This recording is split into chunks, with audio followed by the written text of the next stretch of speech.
বাপি, তুমি গটগট করে চলে যাচ্ছ যে? দাঁড়াও, আসলে অঙ্ক করতে বসে খেয়াল করিনি তুমি ঘরে এসেছ। ঠোঁট ফুলে দৌড়ে এসে গলাটা জোরে আমার দু গালে দুটো বিরাট চুমু তিন্নির। আর এর পরেরটুকু একান্তই আমার। তিন্নির গালে, তিন্নিকে জড়িয়ে ধরে।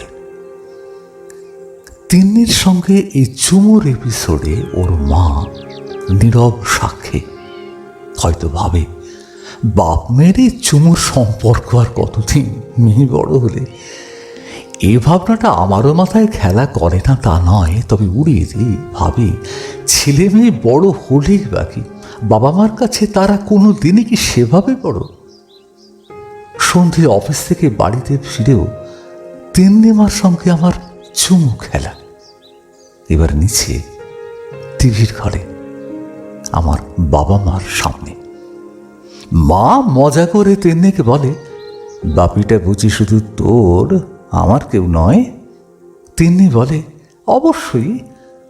অফিস ফিরতে আমার না ধোয়া নোংরা গালে অবলীলায় চুমু খেতে খেতে বলে, বাপি ঠামের হিংসে হচ্ছে, তুমি ঠামির গালে। আমাকে টানতে টানতে মায়ের কাছে নিয়ে যায়। মাকে গালটা বাড়াতে হয় না। তিন্নিমার মতো আমিও মাকে দু হাতে জড়িয়ে দু গালে দুটো চুমু দিই। দেখা দেখি টিভির সাউন্ড বন্ধ করে বাবা সঙ্গে সঙ্গেই বলে বসে, আর আমি কাণ্ড দেখে সুতপার নীলিমা রাত্রিবধূ হাসে।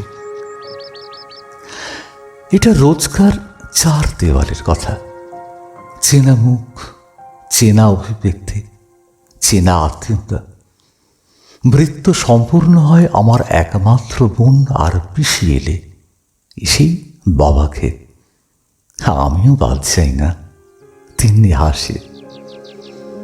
14 বছর আগে বাড়ির নতুন বউ সুতপাও প্রথম প্রথম অবাক হতো এ বাড়ির কাণ্ড কারখানা দেখে। নীলিমা তো বউ ভাতের দুদিনের মাথায় অফিস যাওয়ার সময় আমাকে রান্নাঘরে ঢুকে মাকে আদর আর গালে চুমু খেতে দেখে অবাকই হয়েছিল। 14 বছর আগে সুতপার মতো নীলিমাকেও সেদিন বলেছি, নিজের কাছে সংসারের প্রত্যেকের জায়গা আলাদা, নির্দিষ্ট, ওখানে কোনোদিন কৃপণ হয়েও না। এই তো সেদিন অফিস যাওয়ার সময় বাবাকে দেখিনি। মা বলল বাজারে গেল একটু আগে। অগত্যা রাস্তায় পাশ থেকে হু হু করে সাইকেল অটো ছুটছে। দেখি বাবা আসছে, দু হাতে ব্যাগ। আমাকে দেখেই বলল, ব্যাগগুলো একটু ধরতো। ধরতেই রাস্তার মাঝখানে দু হাতে জড়িয়ে আমার দু গালে।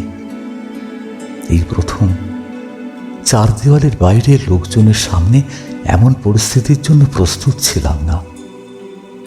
প্রথমে আড়ষ্টতা এলেও 40 মনটাকে সেদিন কৃপণ হতে দিইনি।